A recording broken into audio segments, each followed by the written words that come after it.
we're back with another episode of On the Record with Tiffany.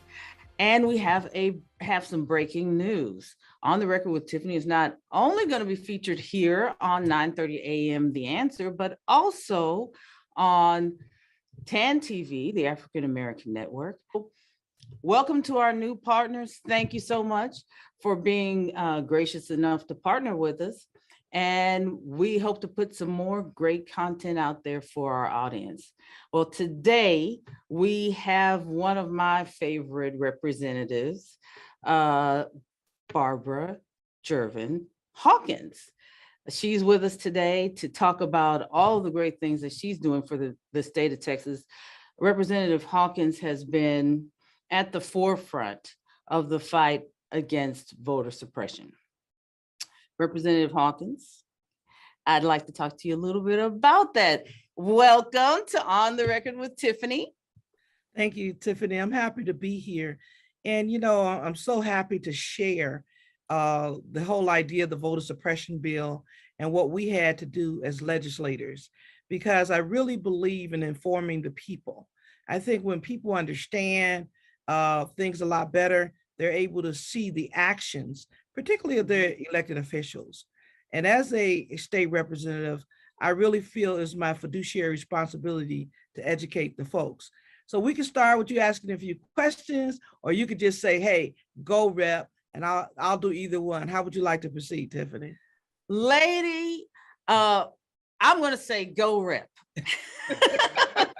Something I say often when we're in various forums, but you go because really you have done so much to serve every constituent that you have. You always serve all of the people and not just some of the people. So let's let all of our constituents hear what you have to say. Well, first of all, I want to say that it's important that everyone understand, as a state rep, even though I represent District 120 specifically, which is the east and northeast side of San Antonio, I'm a state rep in the state house. So I'm one of 150 that represents the entire state of Texas. So we have to work together to make sure that we do what's in the best interest of Texans. So this session, which is the 87th legislative session, has been very difficult, very difficult. It's been difficult because there's been issues set before us that truly, indeed has a negative impact on people overall, not just people of color, but everyone. And as Tiffany said, I represent everyone. I love all the people that I serve and represent, my constituency base. And sometimes, Tiffany, as you know, as an African-American, people typecast you as only looking out for your own. No doubt, I love my people and I'm gonna look out for them, but I love all the people that I serve. And I feel it's my responsibility to properly represent. So in the State House, Senate Bill 1, which started off as House Bill 3, which is the voter suppression bill, that focuses on 4 key factors I like to highlight that have an adverse effect on our community. Number 1, it puts more restrictions on mail-in ballots. We know that our senior citizens do mail-in ballots a lot. It's their right to do mail-in ballots, people that are seniors, 65 and older, or disabled.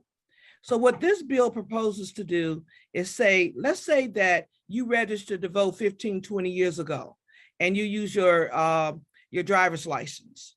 Now you're 80, 82, you're not driving, you don't have a license, and you want to vote and you send in a mail-in ballot, but you use your social security number because number 1, you forgot what you did 20 years ago and you no longer have a license, all right? So that ballot has to be put aside and can be thrown out because now you've shown 2 different forms of ID. So one of the pieces that I asked for was an amendment to at least allow people an opportunity to cure that ballot, any mistake on that ballot. Well, that was partially put in, but it leaves us up to the election board to say only if we have time will we review and allow a person to correct. Well, I believe anybody who submits a ballot on time, their ballot should count. There should be no discretion of you may count it or you may not. The other thing is criminalizing people who vote that didn't know they couldn't vote. One of the key cases is Crystal Mason out of Houston, Texas. Crystal is facing 5 years imprisonment. She was an ex-felon who was given instructions of what she can and cannot do, which you normally are given, i.e., you can't be around other people that are other felons, you can't carry a weapon, drugs, all that kind of stuff. It never said she couldn't vote. So the last day of early voting, her mom told her, go vote. Girl, you got to go vote. She went and voted and was given a provisional ballot that didn't even count. Now she's facing 5 years imprisonment because they say she voted illegal. That's just pure wrong. So when we look at criminalizing people for exercising their right to vote, that's a problem. The other thing that we have to look at is they're saying that if you assist someone to vote, you an assister, they call it in the bill, you have to sign an affidavit that you did not coerce or tell that person who to vote for. And what's your relationship with that person? And think about it, you're doing a signed affidavit. So let's say you're a neighbor who's elderly and you normally take her to vote. And now signing that assister affidavit, you have to say you didn't talk to her or coerce her or do any of those type of things. That's wrong, because a lot of people need help. Either they can't read because they may speak a different language, or they just may not be able to read because they didn't go through school. So to criminalize an assister. And then the fourth one, which is truly egregious. If someone comes into the election poll and harass you, so they can look over my shoulder. So let's say a Proud Boy comes into the poll and is all African-American. He comes in with his paraphernalia and acting mean. The election judge cannot put him out, him or her, unless she personally saw it herself. So everybody else in the polling place could have seen this person harassing voters, but the election judge can't put them out unless they see it themselves. Once they see it, they have to give a warning. And then secondly, they can call the police. Well, it's all about voter intimidation. If someone's looking over your shoulder, if someone's harassing you about your vote, that's wrong. If someone's stopping you from putting forth that piece of ID that you have, even though you can prove it's you, and you don't have an opportunity to cure, that's a problem. A lot of this was focused around Houston. You know, Houston had a massive turnout because of the mail-in ballots and the drop boxes. They did that because of the pandemic. Study shows that who used those drop boxes was 60% women, because guess what? They had kids in the back seat. So that means they didn't have to get out their car. So we're accommodating people, encouraging people to vote. With the voter suppression bill, it's trying to discourage people, criminalizing them, making it harder, saying if you make a mistake, you can go to jail. That scares people away. But I'll tell you, Tiffany, what I'm hopeful of, we use this as a reason to show up and show out, so that if we're able to take the House, potentially the Senate next session, we can turn all this around. So my plea is people, again, not just Black and brown people, but all people who know that voting is our right, our constitutional and God-given right to vote, should know this: it should not be suppressed. And so when we have people in office, for them, it's all about power, maintaining power. They've even put in a provision that they can overturn elections. Think about that. So one of our most sacred and precious society opportunities is now hampered with people who say they want to stay in power. Instead of winning the minds and hearts of the people and bringing in constituents, they want to make it harder and have less people vote so they can stay in power. And that's a problem. So when we broke quorum, we had to sit there and hear this. They have the numbers.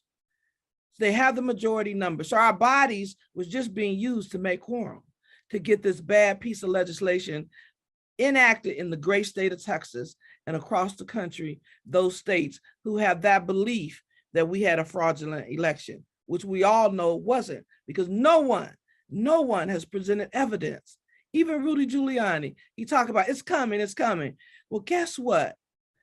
It's going on 2 years. If there was evidence of massive fraud, somebody would have been able to show it by now, and they haven't.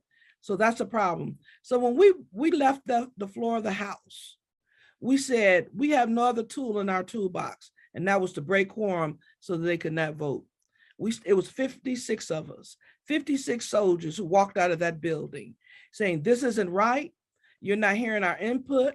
You're not hearing what will hurt our people or our constituents. So we're leaving. We stayed away 30 days. The first was to end the session. The bill died. We left on May 31st. Then we went through the first special, and killed that. Now we're in the second session, a special session. So you can see how important this is. If the governor said, I will call you back until what I want is done, that tells you how horrible this can be. That one man can have that much power. We even went to the Supreme Court, which 5 of the 6 members were appointed by the governor.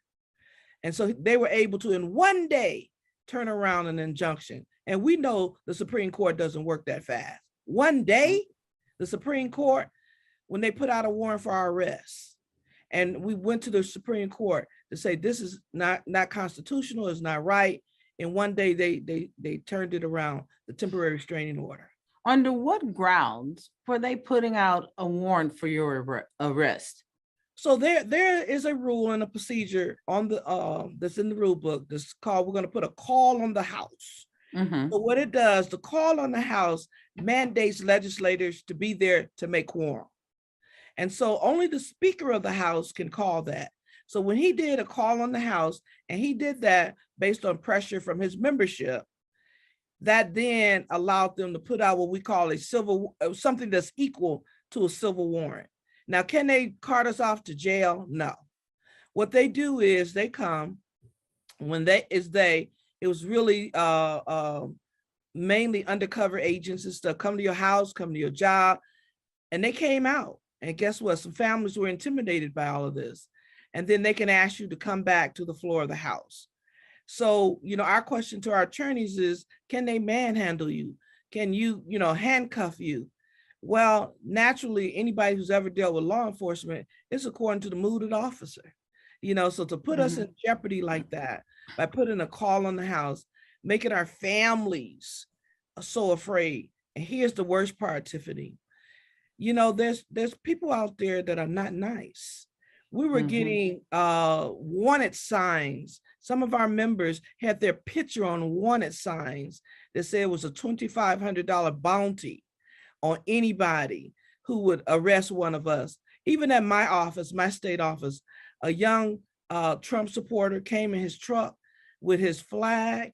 Just so happened, by the grace of God, Tiffany, I was not there, but the maintenance man was there, and he had to ward that young man out who came to try to hurt me, to take me back to the House to win his $2,500 bounty. So when things like that happen, unintentional consequences happen. We were all been in danger by people who feel they want to enforce an unjust rule. So it's been a challenge for us. You're not the first person that I've heard say some of the supporters of the former president have a tendency to get violent. Oh, yeah. Or attempt to intimidate. How, you've been in this in politics for a while. How does this time that we're living in right now differ from what you thought you were entering into? Well, I always knew, just on my age, that there's always been racism and disparities. Okay, I've always known that. I grew up in that. I was probably a first generation college student, the only Black in all of my classes, basically, in my undergrad years. So I always knew that there was something going on, but I always had faith in systems. I always had faith in our higher ups. Even though I may not have agreed with them, I felt that they would, number one, uphold the law, and number two, understand the value of the rule of law for everybody, not just for some. So what I thought I was coming into is an environment that was not equal, but at least rational, rational to be able to say, hey, we know what's wrong and right. Let's do what's right. But to be in an environment where power dictates how one acts.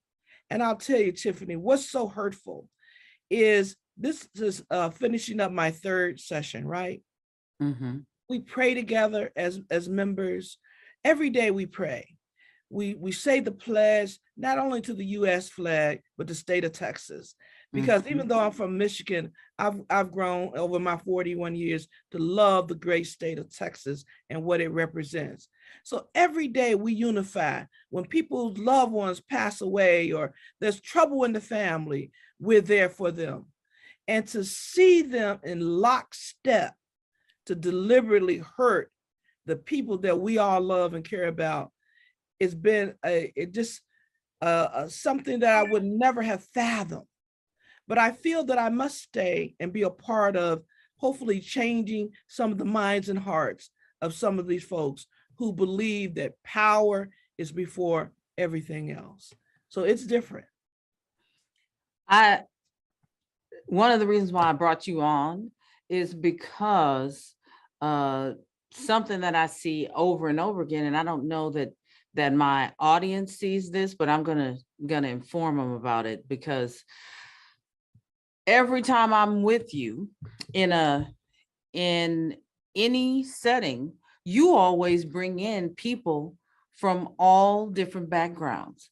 I've been on your power breakfast, and you bring in Republicans and Democrats alike to discuss the issues of the day, which is what politics is supposed to be. Both sides coming together to come to an agreement about what's going to be done, because the job is not Republican or Democrat. The job is to serve Texans. So that's why, and I want my listeners to open your ears, your minds, and your hearts as you're listening to what Representative Gervin-Hawkins is saying, because she represents what politics are supposed to be in the United States, and that is to serve all of the constituents all of the time. And that means reaching out to both sides of the fence, and that means giving a slap on the hand when something isn't right for constituents.